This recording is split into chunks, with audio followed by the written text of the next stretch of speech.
വാപ്പള്ള കാലത്തെ രാജകുമാരന്മാരാ നമ്മൾ ഇപ്പോഴും. ഞാനിപ്പോഴും പറയാറുണ്ട്, എന്റെ വീട്ടിന്റെ നികുതി എത്രയാ എനിക്കറിയൂല. എന്റെ സാധു വാപ്പ കൊണ്ടുപോയി അടച്ചുകൊണ്ടുവരില്ല. എനിക്കെത്രയാ നികുതി, എനിക്കെത്രയാ ഭൂനികുതി, എന്റെ പറമ്പിന്റെ ആധാരം എവിടെയാന്ന് പോലും എനിക്കറിയൂല. എന്റെ ഭാര്യ ചോദിച്ചിട്ടുണ്ട്, നാളെ വാപ്പല്ലെങ്കിൽ നിങ്ങൾ എന്താക്കുന്നു. ഞാൻ എനിക്ക് ചിന്തിക്കാൻ പറ്റുന്നില്ല. ആ സ്ഥലം പോലും എന്റെ വാപ്പയ്ക്ക് കണ്ടെത്തി തന്നത്. വാപ്പള്ള കാലത്ത് നമ്മളെ രാജകുമാരന്മാരാ. ഈ കഴിഞ്ഞ ഏതാനും ദിവസം ഞാനൊരു വീഡിയോ കണ്ടിട്ടുണ്ട്. ഒരു പള്ളിയിൽ വാപ്പങ്ങനെ ഇരിക്കുക, ദുആവായിട്ട് ഒരു മോൻ വന്നിട്ട് തോളത്ത് 10 തൊണ്ടുകൊണ്ടും അപ്പൊ ഇങ്ങനെ തലയാട്ടിയിട്ട് പിന്നെ അവസാനം കീശയിൽ എടുത്തിട്ടൊന്ന് കൊടുക്കും 10 രൂപ. വേറൊരുത്തം വന്നിട്ട് വിടുന്നത് കൊണ്ടും വാപ്പ പിന്നെ എടുത്തു കൊടുക്കും 10 രൂപ. എന്നിട്ട് വാപ്പ പിന്നെയും ദുആയിൽ മുഴുകും. വാപ്പള്ള കാലത്താണ് മക്കളെ നമ്മുടെ രാജകുമാരന്മാര്. നമ്മുടെ അഡ്രസ്സാണത്. അതില്ലാണ്ടാവുമ്പോ പിന്നെ ഞാൻ ആരെ മോനാന്ന് ചോദിച്ചാ പറയാൻ വലിയ അഡ്രസ്സൊന്നും നമുക്ക് ഉണ്ടാവില്ലെങ്കിൽ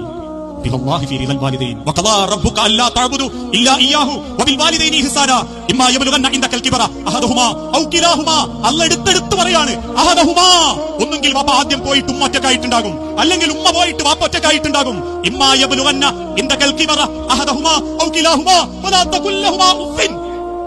എന്നൊരു വർത്താനം, ഒരു നോട്ടം ഞാൻ അവർക്ക് നേരെ നോക്കരുത്. ആ നോട്ടം എന്റെ ഭാഗത്ത് നില്ലെങ്കിൽ ഇനി ഒരാളോട് കണക്ക് പറഞ്ഞ് ബോധിപ്പിക്കണ്ട. ഞാൻ ആ നോക്കി എന്റെ അടുത്തായിരുന്നു, മറ്റൊരാരും കൊണ്ടുപോയില്ല, ഇതൊന്നും ഇനി പറയണ്ട. എനക്കുള്ളത് കണക്കൊപ്പിച്ച് പടച്ചോൻ ദുനിയാവിൽ അത്ര ഇറങ്ങിയാക്കി തരും.